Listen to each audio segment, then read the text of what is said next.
Hello दोस्तों, कैसे हो आप सब लोग। आशा करता हूँ आप सब लोग अच्छे ही होंगे। हाजिर हूँ मैं और स्वागत करता हूँ आपका आप ही के अपने चैनल एग्जाम सक्सेस मंत्रा पे। और उत्तराखंड लेक्चर स्क्रीनिंग की जो सीरीज चल रही है उसके अंतर्गत आज एक और टॉपिक लेके आया हूँ दोस्तों मैं आपके लिए। टॉपिक का नाम है आपका रूसा यानी राष्ट्रीय उच्चतर शिक्षा अभियान। ठीक है, तो देखते हैं आज के जो हमारा टॉपिक है। टॉपिक का नाम क्या है आपका? टॉपिक का नाम है दोस्तों आपका रूसा। ठीक है, तो कई बार आपसे सीधे सीधे रूसा की फुल फॉर्म ही पूछ लेता है। तो रूसा की फुल फॉर्म क्या है? राष्ट्रीय उच्चतर शिक्षा अभियान। ठीक है, तो ये भी आपको ध्यान रखना है। तो चलिए दोस्तों, इससे संबंधित जो महत्वपूर्ण तथ्य हैं उन तथ्यों के बारे में हम चर्चा करते हैं। देखिए, पहला तो क्या करता है, रूसा का संबंध उच्च शिक्षा से। तो कई बार आपसे यही पूछ लेता है कि रूसा का संबंध किससे है। अब देखिए, इसका गठन कब किया गया था, तो ये आपके लिए इंपॉर्टेंट याद रखना है। रूसा का गठन किया गया था आपका 3 अक्टूबर 2013 को। किसके द्वारा किया गया था? मानव संसाधन विकास मंत्रालय द्वारा किया गया था, जिसे हम किसके नाम से जानते हैं? वर्तमान में शिक्षा मंत्रालय के नाम से भी जानते हैं। लेकिन जब 2013 में इसका गठन किया गया था तो उस समय जो शिक्षा मंत्रालय था उसे किसके नाम से जाना था? मानव संसाधन विकास मंत्रालय के नाम से जाना जाता था। और यह एक केंद्र प्रायोजित योजना है। तो यहाँ से जो आपका इंपॉर्टेंट क्वेश्चन बनेगा, एक तो ये बनेगा कि रूसा की फुल फॉर्म क्या होगी। ठीक है, इसका संबंध किससे, तो आपको पता लग गया, उच्च शिक्षा से है। इसका गठन कब हुआ था? 3 अक्टूबर 2013 को। और किसके द्वारा किया गया था? तत्कालीन मानव संसाधन विकास मंत्रालय के द्वारा किया गया था। अब जो अगला यहाँ से आपका इंपॉर्टेंट क्वेश्चन बन सकता है कि जब रूसा का गठन किया गया था तो उस समय वहाँ भारत के शिक्षा मंत्री कौन थे? तो शिक्षा मंत्री नहीं, मानव संसाधन विकास मंत्री। ठीक है, कौन थे? अब इसको क्योंकि हम क्या बोलते हैं, शिक्षा मंत्रालय बोल देंगे तो इसलिए शिक्षा मंत्री लिख दिया मैंने, लेकिन उस समय इसको क्या बोला जाता था? मानव संसाधन विकास मंत्रालय। तो उस समय जो भारत के मानव संसाधन विकास मंत्री थे वो कौन थे? श्री MM पल्लम राजू जी थे। तो ये भी आपको याद रखना है, जिस समय रूसा का गठन किया गया था उस समय जो मानव संसाधन विकास मंत्री या जो शिक्षा मंत्री थे वो कौन थे? श्री पल्लम राजू थे। और आपको ये तो पता ही होगा कि उस समय प्रधानमंत्री कौन थे? डॉक्टर मनमोहन सिंह जी हमारे उस समय प्रधानमंत्री थे। चलिए अब आगे बात करते हैं और क्या है। रूसा का उद्देश्य पूरे भारत में उच्च शिक्षा संस्थाओं को रणनीतिक वित्त पोषण प्रदान करना है। और रूसा की शुरुआत 12वीं पंचवर्षीय योजना में की गई। अब देखिए, यहाँ पर दो इंपॉर्टेंट शब्द आ रहे हैं ना। एक तो आप समझ गए इसका उद्देश्य क्या है, उच्च शिक्षा संस्थाओं को रणनीतिक वित्त पोषण प्रदान करना है। और दूसरी, इसकी शुरुआत कभी? 12वीं पंचवर्षीय योजना में। तो यानी जो रूसा की शुरुआत हुई थी आपकी 12वीं पंचवर्षीय योजना में हुई थी। एक क्वेश्चन आपके यहाँ। अब देखिए, यहाँ पे एक शब्द है रणनीतिक वित्त पोषण। तो रणनीतिक वित्त पोषण का मतलब क्या हो गया आपका कि रूसा क्या करता है, जो कॉलेज अच्छी परफॉर्मेंस करते हैं तो उन्हें अधिक पैसे देने की सिफारिश करता है। यहाँ पर ये नहीं है कि सभी कॉलेजों को बराबर बराबर अनुदान मिलेगा। रणनीतिक का अर्थ यहाँ पर यह हो गया कि जो कॉलेज अच्छा कार्य करेंगे उन कॉलेजों को अधिक पैसा मिलेगा। यहाँ पर रणनीतिक का अर्थ यह है। इस प्रकार से नहीं होगा कि चाहे आप काम करो या ना करो लेकिन सभी कॉलेजों को अनुदान मिलना है, इस प्रकार का यहाँ पर नहीं है। बल्कि यहाँ पर क्या होगा, जो कॉलेज अच्छा काम करेंगे उनको ज़्यादा पैसा मिलेगा या उन्हें अच्छे सुविधाएं प्रदान की जाएंगी। चलिए अब आगे बात करते हैं। इसमें वित्त पोषण की राशि सीधे उच्च शिक्षण संस्थाओं को न देकर राज्य उच्च शिक्षा परिषद, ठीक है, जिसे SHEC को दी जाती है। रूसा के गठन का सुझाव राष्ट्रीय विकास परिषद ने दिया था। अब देखिए यहाँ पर क्या होता है, वैसे तो यहाँ पर क्या होता है, यहाँ पर सीधे सीधे कॉलेजों को अनुदान नहीं दिया जाता, बल्कि क्या होता है, जो आपके रूसा होता है वो किसे देता है? एक राज्य में देता है। और राज्य में जो जिसे पैसा देता है उसको क्या बोलते हैं? राष्ट्रीय उच्च शिक्षा परिषद SHEC को देता है। तो आपको यहाँ पर याद रखना, आपसे पूछा जा सकता है कि SHEC का संबंध किससे? तो SHEC का संबंध किससे है? रूसा योजना से है। ठीक है, तो ये भी आपको याद रखना है। अब जैसे कि मैंने बताया, जो रूसा अनुदान देता है वो सीधे कॉलेजों को ना देकर किसको देता है? राज्य में जो एक संस्था होती है, ठीक है, राज्य उच्च शिक्षा परिषद, उसे देता है। फिर वहां से आगे पैसा जाता है। अब देखिए, रूसा के गठन का सुझाव राष्ट्रीय विकास परिषद के द्वारा दिया गया था। तो ये भी आपको, जिसे हम क्या बोलते हैं, NDC बोलते हैं, जिसका गठन 1952 में होता है। NDC है ना, नेशनल डेवलपमेंट काउंसिल। तो आपसे यह एक इंपॉर्टेंट क्वेश्चन यहाँ से बन जाता है कि रूसा के गठन की सिफारिश किसके द्वारा की गई थी? तो किसके द्वारा की गई थी? राष्ट्रीय विकास परिषद के द्वारा की गई थी। अब देखिए आगे, विभिन्न राज्यों को वित्त पोषण राज्य उच्च शिक्षा योजनाओं के मूल्यांकन के आधार पर किया जाएगा, जो उच्च शिक्षा में समानता, पहुंच, उत्कृष्टता से संबंधित मुद्दों के प्रगति के आधार पर किया गया। अभी जैसे मैंने बताया ना, जो रूसा होता है वो क्या करता है? रणनीतिक वित्त पोषण करता है। तो रणनीतिक वित्त पोषण के अंतर्गत ही उसने क्या बताया कि मूल्यांकन के आधार पर किया जाएगा। मूल्यांकन किस किस के आधार पर होगा? शिक्षा में समानता के आधार पर, शिक्षा में पहुंच के आधार पर, उत्कृष्टता के आधार पर। समानता तो आप समझ ही गए हैं, यानी ठीक है, जो भी कॉलेज हैं क्या वो सभी वर्गों को अपने यहाँ प्रवेश दे रहे हैं, ठीक है, चाहे वो एससी वर्ग हो, एसटी, ओबीसी, या ठीक है पिछड़ी हो, महिलाएं हो, या आर्थिक रूप से हो, क्या उन सभी लोगों को वो अपने कॉलेज में प्रवेश दे रहे हैं? ऐसा तो नहीं केवल अमीर बच्चों को ही दे रहे हैं और गरीब बच्चों को ना दे रहे हो। दूसरा क्या है, पहुँच, यानी जो भी ठीक है, पहुँच का मतलब क्या है कि जो बच्चे क्या है आपका जिन्होंने 12 कर लिए हैं क्या वो डिग्री कॉलेजों तक पहुंच पा रहे हैं, है ना। ऐसा ना हो कि 12 के बाद ही ड्रॉप आउट रेट क्या हो बहुत ज़्यादा हो। उत्कृष्टता यानी जो वहाँ पर पढ़ाया जा रहा है क्या वो अच्छी तरीके से पढ़ाया जा रहा है, ठीक है, या जो भी वहाँ पर फैसिलिटी है किस तरीके की है। तो उन सभी इन 3 मुद्दों को ध्यान में रखकर ही रूसा क्या करता है, कॉलेजों को अनुदान देने की सिफारिश करता है। चलिए अब आगे बात करते हैं दोस्तों। इसी योजना के तहत 2017 में हैफा की स्थापना की गई, ठीक है, जिसे हम क्या बोलते हैं, अब देखिए क्या कह रहे हैं, इसी योजना के तहत यानी रूसा, इसी योजना के तहत 2017 में हिफा, हायर एजुकेशन फाइनेंसिंग एजेंसी की स्थापना की गई। तो आपसे ये भी पूछा जा सकता है कि हिफा की फुल फॉर्म क्या है, तो हायर एजुकेशन फाइनेंसिंग एजेंसी हो गया। और अगला बात क्या है कि इसकी स्थापना कब की गई थी, 2017 में। और पूछा जा सकता है कि हिफा की स्थापना किस योजना के तहत की गई, तो हिफा की स्थापना किस योजना के तहत की गई थी, आपकी रूसा के तहत ही इसकी स्थापना की गई थी। अब देखो जो रूसा ठीक है 1 था वो तो कब स्टार्ट हुआ था, आपका 2013 में हुआ था, है ना, जैसे कि मैंने आपको बताया था 12वीं पंचवर्षीय योजना में हुई थी, ठीक है। तो उसी के तहत अब फिर उसके बाद क्या लाया गया, आपका रूसा 2 लाया गया। तो रूसा 2 की शुरुआत कब से हुई, 2018 में की गई। तो आपसे इस तरीके से भी पूछा जा सकता है कि रूसा 2 की शुरुआत कब हुई, तो रूसा 2 की शुरुआत हुई आपकी 2018 में हुई। अब देखो NEP 2020 के तहत अब रूसा को PM ऊषा, ठीक है, तो जो आपकी नई शिक्षा नीति आई थी 2020 में, तो उसी के तहत जो रूसा है, रूसा का नया नाम क्या है, PM ऊषा। तो आपसे पूछा जा सकता है कि रूसा का नया नाम क्या है, तो रूसा का नया नाम क्या है, PM ऊषा, ठीक है, जिसको हम क्या कहते हैं, प्रधानमंत्री उच्चतर शिक्षा अभियान के नाम से जाना जाता है। कब से जाना जाता है, इसे 2023 से। अब आपसे पूछा जा सकता है कि रूसा का नाम PM ऊषा कब किया गया, तो कब किया गया, जून 2023 में। या पूछा जा सकता है कि रूसा का नया नाम क्या है, PM ऊषा, और जिसकी फुल फॉर्म क्या है, ठीक है, प्रधानमंत्री उच्चतर शिक्षा अभियान। तो ये भी आपको ध्यान रखना है। अब इस योजना का विस्तार 2026 तक कर दिया गया है।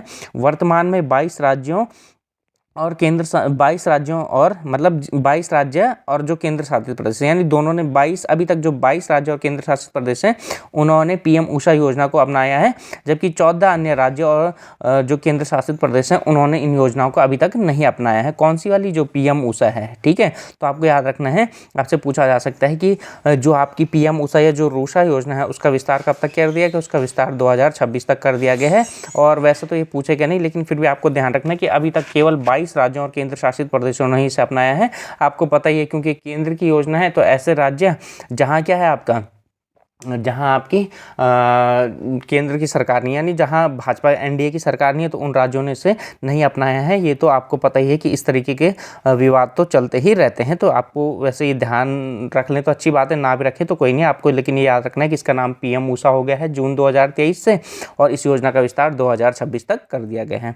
इसके अध्यक्ष शिक्षा मंत्री, और इसका मुख्यालय कहाँ है, नई दिल्ली में। इसके रूसा के अध्यक्ष कौन होते हैं, शिक्षा मंत्री, है ना, जिससे पहले किसके नाम से जाना था, मानव संसाधन विकास मंत्रालय के नाम से जाना जाता था। अब उसे क्या कहा जाता है, आपका शिक्षा मंत्रालय कहा जाता है। तो जो रूसा के अध्यक्ष कौन होते हैं, शिक्षा मंत्री होते हैं। इसमें केंद्र और राज्य, ठीक है, 65 और 35 के अनुपात में वित्त देते हैं, ठीक है। केंद्र और विशेष राज्य विधानसभा वाले केंद्र शासित प्रदेशों में अनुपात कितना है, 90:10 है, जबकि UT में कितना है, 100।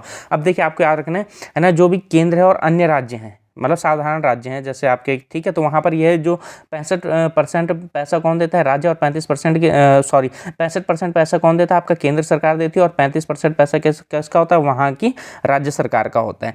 जो विशेष राज्य हैं, जैसे आपको पता है जो हिमालय राज्य हैं, इसके अलावा जो अन्य विशेष राज्य हैं, तो विशेष राज्यों में 90% पैसा कौन देता है, आपका केंद्र सरकार, और 10% वहाँ की स्टेट गवर्नमेंट का होता है। अब जबकि जो पूर्ण राज्य हैं, है ना, वहाँ कितना UT है, मतलब जो केंद्र शासित प्रदेश हैं, ऐसे केंद्र शासित प्रदेश जहाँ क्या है आपका विधानसभा नहीं है। तो आपको पता है वर्तमान में 3 ऐसे केंद्र शासित प्रदेश हैं जहां विधानसभा, आपका एक तो कौन हो गया, आपका दिल्ली हो गया, दूसरा हो गया आपका पौंडीचेरी हो गया, पुडुचेरी हो गया, और तीसरा क्या है आपका, ठीक है, जम्मू एंड कश्मीर। तो ये 3 ऐसे राज्य हैं जहां केंद्र शासित राज्य हैं जहां क्या है आपकी विधानसभा भी है। तो इनमें कितने का देता है, 90 राज्य देता है और 10 90 केंद्र देता है और 10 राज्य देता है। जबकि जो यूटी है, मतलब जहाँ विधानसभा ही नहीं है, तो वहाँ 100% अनुदान कौन देता है?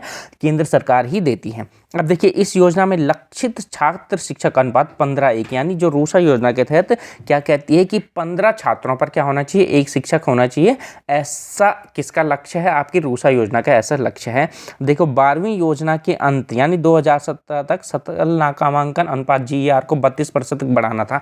ठीक है, यानी सकल नामांकन अनुपात, यानी जिन बच्चों ने 12वीं कर ली तो 12वीं के बाद वे कॉलेज में प्रवेश ले, उसी को हम क्या बोलते हैं? सकल नामांकन अनुपात। यानी बच्चे क्या करें? इनरोल करवाएं अपने को कॉलेज में पढ़ने के लिए। तो कितना रखा गया था? 2017 तक इनका लक्ष्य क्या था कि उस समय 2000, ठीक है, जब ये योजना शुरू हुई थी तो उस समय जितना भी जो आपका क्या था बच्चों का GER था उसको 32% बढ़ाने का लक्ष्य इस योजना के तहत रखा गया था। चलिए अब हम देखते हैं रूसा का संगठन।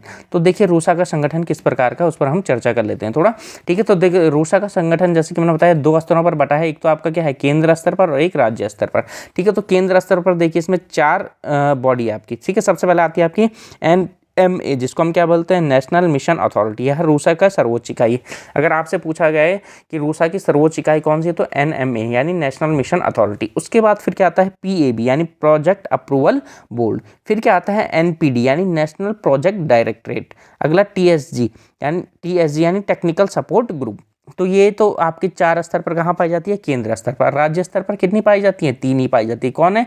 SHEC, जिसका हमने पीछे भी जिक्र किया है, स्टेट हायर एजुकेशन काउंसिल। दूसरी क्या है? SPD यानी स्टेट प्रोजेक्ट डायरेक्टर। तीसरा क्या? STSG यानी स्टेट टेक्निकल ग्रुप। अब देखिए, जो आपका यहाँ से क्वेश्चन बन सकता है कि राज्य स्तर पर रूसा के संगठन में कौन सा वो नहीं आता है?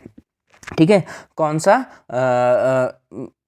स्तर नहीं आता? तो कौन सा नहीं आता है? PAB यानी प्रोजेक्ट अप्रूवल बोर्ड राज्य में नहीं होता है। प्रोजेक्ट अप्रूवल बोर्ड केवल और केवल कहाँ होता है? आपका केंद्र स्तर पर होता है। तो ये आपसे इस तरीके से पूछा जा सकता है कि रूसा के तहत राज्य में कौन सा नहीं पाया जाता? तो कौन सा नहीं पाया जाता? प्रोजेक्ट अप्रूवल बोर्ड नहीं पाया जाता। चलिए अब आगे बात कर लेते हैं रूसा के घटक। तो रूसा के मुख्य 5 घटक हैं, यानी जो बिंदु हो गए, इन बिंदुओं के आधार पर पहला क्या हो गया? आपका पहुँच हो गया। यानी बालक क्या पहुँच पा रहे हैं? आपके कॉलेजों तक पहुँच पा रहे हैं, या क्या है उनका? ठीक है, वो पढ़ पा रहे हैं, या मतलब पहुंच का मतलब केवल कॉलेज जाना ही नहीं होता है। पहुंच कर तो आपका ये भी हो सकता है कि क्या बच्चा, ठीक है, मानववाद कोई किताब है, ठीक है, वो बहुत अच्छी किताब है, लेकिन वो किसी विदेशी भाषा में छपी हुई है ना। और हमारे देश का जो बच्चा है उसको या तो मानववाद, उस बच्चे को केवल हिंदी आती है या अपनी लोकल लैंग्वेज आती है, तो क्या हो गया? उसकी पहुंच कम होगी ना। तो पहुंच के अंतर्गत ये भी आता है कि बच्चे के पास ज्ञान की आसानी से पहुंच पा रहा है या नहीं पहुंच पा रहा है। पहुंच का अर्थ क्या हो गया? आपका कॉलेज में प्रवेश मिल रहा है या नहीं मिल रहा है, तो यह भी हो गया। ठीक है, अगली चीज़ क्या होगा? आपका गुणवत्ता। तो गुणवत्ता तो आप समझ गए, जो पढ़ाया जा रहा है वो बच्चों को उनके काम में आ रहा है या नहीं आ रहा है। बुनियादी ढांचा यानी स्कूल कॉलेज में बिल्डिंग बनाना, लैब बनाना, ये सब बुनियादी ढांचे। नवाचार यानी नई नई चीज़ें और रोजगार। ठीक है, तो ये 2030 तक उक्त 5 को उच्च शिक्षा में स्थापित करना है। जो रूसा का लक्ष्य है वो क्या है? 2030 तक इन 5 चीज़ें, यानी पहुंच हो गया आपका, ठीक है, 2030 तक क्या क्या बताया आपका? एक तो हो गया आपका पहुंच हो गया, गुणवत्ता हो गया, बुनियादी ढांचा हो गया, नवाचार हो गया, रोजगार, इसको उच्च शिक्षा में स्थापित करना है। अब देख लेते हैं हम रूसा के उद्देश्य, देख लेते हैं रूसा के हमारे पास क्या क्या उद्देश्य हैं। ठीक है, तो यहाँ से आपका इस तरीके से क्वेश्चन बन सकता है कि निम्न में से कौन सा रूसा का उद्देश्य है या निम्न में से कौन रूसा का उद्देश्य नहीं है। ये आप एक बार पढ़ लीजिए तो आपको ध्यान रह जाएगा। देखिए, पहले तो क्या है? शिक्षा की गुणवत्ता में सुधार करना। ये तो प्रत्येक जो भी हमारा कमीशन बनता है या जो भी हमारी बॉडी बनी है तो उसका शिक्षा से संबंधित तो शिक्षा की गुणवत्ता में सुधार करना हो गई। शिक्षा में समानता और समावेश, यानी सभी बच्चों तक शिक्षा पहुँचे, है ना, उनके बीच ना तो कोई लैंग्वेज बैरियर रहे, ना कोई क्या रहे, जातीय बैरियर रहे, यानी सब बच्चों को प्रवेश मिले, है ना, और वो ज्ञान को आसानी से एक्सेस कर पाए। अगला क्या? उच्च शिक्षण संस्थाओं में आधारभूत ढांचा उपलब्ध कराना है। ये भी क्या है? आपका रूसा का एक उद्देश्य या कार्य है। शोध और नवाचार को बढ़ावा देना, ये भी आपका रूसा का एक कार्य है। शिक्षकों और फैकल्टी का विकास करना है, ये रूसा का एक कार्य। अगला क्या? डिजिटल और ई लर्निंग को बढ़ावा देना है। ये इंपॉर्टेंट है, आपको याद रखना है कि रूसा का एक कार्य क्या है, ठीक है, डिजिटल और ई लर्निंग, ये भी क्या है? रूसा का एक उद्देश्य या कार्य है। उच्च शिक्षा में GER को बढ़ाना, है ना, जैसे क्या है अभी बताया था, ग्रॉस इनरोलमेंट रेशियो यानी सकल नामांकन अनुपात को बढ़ाना। अब इन्होंने क्या रखा था? NEP 2030 के तहत 2030 तक इसको यानी GER को क्या करना है, 100% करना है। तो आपसे पूछा जा सकता है, ठीक है, रूसा ने कब तक 100% GER को 100% करने का लक्ष्य रखा था, 2030। तो इसका मतलब आप समझ गए, GER का मतलब मैंने पीछे बताया था, इसका देखिए कि जितने बच्चे क्लास 12 पास कर रहे हैं वे सभी के सभी उच्च शिक्षा संस्थाओं में प्रवेश ले। ऐसा ना हो कि जैसे आपके पास उदाहरण के लिए 50 बच्चे इस साल 12वीं पास कर रहे हैं, तो 50 में से केवल 20 ही प्रवेश ले रहे हैं उच्च शिक्षा में, यानी 30 बच्चों ने क्या कर लिया, ड्रॉप आउट। तो इसका लक्ष्य क्या है आपका, जो रूसा का लक्ष्य है NEP 2020 के तहत, ये है कि 2030 तक जितने भी बच्चे 12वीं कर ले सारे के सारे उच्च शिक्षण संस्थाओं में प्रवेश ले। यानी अगर 2030 तक 50 बच्चे 12वीं कर रहे हैं तो 50 के 50 बच्चे उच्च शिक्षण संस्थाओं में प्रवेश लें, ठीक है। तो इस तरीके से ये भी इसका क्या है, एक लक्ष्य है। चलिए अन्य लक्ष्यों पर अगर हम बात करें या अन्य कार्यों पर बात करें तो क्या क्या है, उच्च शिक्षा प्रणाली में कमियों को दूर करना और उच्च शिक्षण संस्थाओं के विकास में समान अवसर प्रदान करना, है ना। अब देखो क्या बोलना, उच्च शिक्षण प्रणाली में कमियों, यानी जो भी शिक्षण प्रणाली में कमी है उनको दूर करना और उच्च संस्थाओं के विकास में समान अवसर प्रदान करना, ठीक है। अब ऐसा ना हो कि भाई जो कॉलेज तो पहले से ही काफ़ी अच्छे विकसित हैं उन्हीं को पैसा दिया जा रहा है, और जो पहले से क्या थे आपके, ठीक है, जिन पर इंफ्रास्ट्रक्चर भी खराब था या बच्चे भी कम प्रवेश लेते थे, उनके विकास पर ध्यान ही नहीं दिया जा रहा। या माना बात, कोई कॉलेज किसी मंत्री या नेता का तो उसको ज़्यादा पैसा दिया जा रहा है और जो किसी आम आदमी का उसे कम पैसा दिया जा रहा है, ठीक है। तो इस तरीके का भेदभाव को कम करना, यानी जो भी उच्च शिक्षण संस्थाएं हैं तो उनको, ठीक है, क्या करना है, विकास के समान अवसर प्रदान करना, ये भी रूसा का एक क्या है, उद्देश्य है। कुछ विश्वविद्यालयों को विश्व के सर्वोत्तम विश्वविद्यालयों के समकक्ष अनुसंधान विश्वविद्यालयों में परिवर्तित करना। तो यानी अनुसंधान विश्वविद्यालयों में परिवर्तित करने का उद्देश्य भी किसका है, आपका रूसा का एक उद्देश्य है। आगे बात करते हैं, राज्य विश्वविद्यालयों में स्वायत्तता को बढ़ावा देकर और संस्थानों में प्रशासन में सुधार करके राज्य उच्च शिक्षा प्रणाली में सुधार करना, ठीक है। तो ये भी क्या है, स्वायत्तता, यानी जैसा आपको पता है, ठीक है, यानी जो कॉलेज अच्छा काम कर रहे हैं उनको क्या देना, ऑटोनॉमस देना, यानी उनको क्या देना कि वे अपना सारा कार्य खुद करें, किसी यूनिवर्सिटी इत्यादि पर वो निर्भर ना रहें। जैसे कि आपको पता होगा बहुत समय पहले, यानी 2009-10 में जो बच्चे ऋषिकेश में पढ़े होंगे थे, तो उस समय ऋषिकेश कॉलेज को भी क्या मिला था, ऑटोनॉमस कॉलेज का दर्जा मिला था। और आपको पता होगा उसके तहत वहाँ क्या होता था, सबसे पहले सेमेस्टर प्रणाली वहीं लागू हुई थी और वहाँ के जो पेपर वगैरह बनते थे वहीं बनते थे, उनकी अपनी प्रिंटिंग प्रेस थी। यानी जो कॉलेज अच्छा कार्य कर रहे हैं उनको इंफ्रास्ट्रक्चर में सुधार करना और उनको क्या करना है, और अच्छे तरीके से विकसित करने के लिए प्रोत्साहित करना, ये भी किसका लक्ष्य है, आपका एक रूसा का लक्ष्य है। चलिए अब बात करें आगे, अगला लक्ष्य क्या है इसका, शहरी अर्धशहरी ग्रामीण क्षेत्रों के छात्रों के लिए बेहतर गुणवत्ता वाले संस्थानों तक पहुंच के अवसर पैदा करना। अब ऐसा ना हो कि भाई जो लोग शहर में रह रहे हैं, ठीक है, केवल वही उच्च शिक्षा प्राप्त कर पाए, या जो अर्ध शहरी में रह रहे हैं, तो इसका लक्ष्य क्या है, जो ऐसे बालक जो ग्रामीण क्षेत्रों में भी रह रहे हैं उनकी भी पहुंच उच्च शिक्षा तक बन पाए और उनको भी आगे बढ़ने के समान अवसर प्राप्त हो। ये ना हो कि भाई केवल जो शहरी क्षेत्र में रह रहे हैं उन्हीं बच्चों को उच्च शिक्षा तक पहुंच मिल पाए, ठीक है। चलिए अब बात करते हैं, रूसा के क्रियान्वयन और प्रगति की निगरानी के लिए केंद्रीय परियोजना निगरानी इकाई करती है, राज्य स्तर पर इसका क्रियान्वयन राज्य उच्च शिक्षा परिषद करती है, जो कि मैंने बताया है। तो यानी इसकी निगरानी कौन करती है, रूसा के द्वारा जो भी कार्य दिए जाते हैं या जो कॉलेजों की निगरानी कौन करती है, केंद्रीय, ठीक है, निगरानी केंद्रीय परियोजना निगरानी इकाई करती है। तो केंद्रीय परियोजना निगरानी इकाई का संबंध किससे है, रूसा से है, जो क्या करती है, कॉलेजों का मॉनिटरिंग करती है और उसके बाद सिफारिश करती है कि भाई इस कॉलेज को इतना अनुदान दिया जाए, यह कॉलेज अच्छा काम नहीं कर रही है, मतलब जो भी चीज़ है। तो ये भी आपको याद रखनी है कि रूसा की निगरानी केंद्रीय परियोजना निगरानी इकाई करती है। ये आपसे पूछा जा सकता है कि रूसा की निगरानी किसके द्वारा, रूसा के कार्यों की निगरानी किसके द्वारा की जाती है, केंद्रीय परियोजना निगरानी इकाई के द्वारा की जा सकती है। और यह आपसे इस तरीके से भी पूछा जा सकता है कि केंद्रीय परियोजना निगरानी इकाई का संबंध किससे है, तो रूसा से इसका संबंध है। चलिए आगे बात करते हैं दोस्तों, मौजूदा स्वायत्त कॉलेजों को विश्वविद्यालयों में परिवर्तित करना। और जो पहले से ही क्या है, इस समय जो ऐसे कॉलेज जिनको पहले से ही स्वायत्तता प्रदान हुई है, यानी जो पहले से ही ऑटोनॉमस है, उनको किस में परिवर्तित करना, ठीक है, यूनिवर्सिटीज़ में परिवर्तित करना, ये भी रूसा का एक लक्ष्य है। कॉलेज को एक क्लस्टर में परिवर्तित करके विश्वविद्यालय बनाना, यानी जो आपको पता ही है जैसे वर्तमान समय में भी स्कूलों के क्षेत्र में क्लस्टर योजना चल रही है, तो इसी प्रकार का कार्य कौन करना चाहते हैं, कॉलेजों के क्षेत्र में भी करना चाहते हैं, यानी बहुत सारे कॉलेजों को मिलाकर एक क्या बनाया जाए, विश्वविद्यालय बनाया जाए, ठीक है। तो ये भी किसका कार्य है, आपका रूसा का कार्य है। नए मॉडल और व्यावसायिक कॉलेजों का बनाना या विकास करना, यह एक अन्य रूसा का कार्य है। संकाय सुधार और उच्च शिक्षा का व्यावसायीकरण करना, ये भी रूसा का कार्य है। तो ठीक है दोस्तों, आज हमने जो भी रूसा से हमारे महत्वपूर्ण संबंधित क्वेश्चन बन सकते थे वो मैंने आपको बताए हैं। आशा करता हूँ आपके लिए ये वीडियो निश्चित ही लाभदायक होगी और इसी तरीके से आप पढ़ते रहिए, अपने एग्जाम की तैयारी करते रहिए, स्वस्थ रहिए और मस्त रहिए। तो ठीक है दोस्तों, धन्यवाद।